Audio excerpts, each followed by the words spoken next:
State life society का election अब जीतना नहीं है आसान। मेंबर्स को बेवकूफ़ बनाने का दौर हुआ ख़त्म और कौन सा ग्रुप होगा फेवरेट, हम बताएंगे अंदर की खबरें।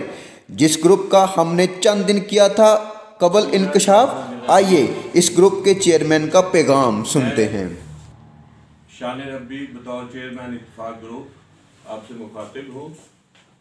इंशाअल्लाह ताला हमारा ग्रुप इस बार इलेक्शन में भरपूर तरीके से उतरेगा और इलेक्शन कंटेस्ट करेंगे।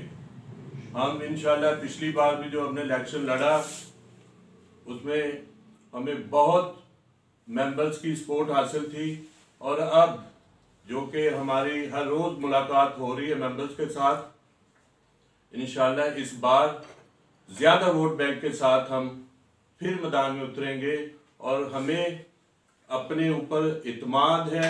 इंशाअल्लाह जो दोस्त हमारे साथ हैं वो हमारे साथ पिछली बार भी थे और इस बार भी हमारे साथ वो पूरी यकजहती के साथ है।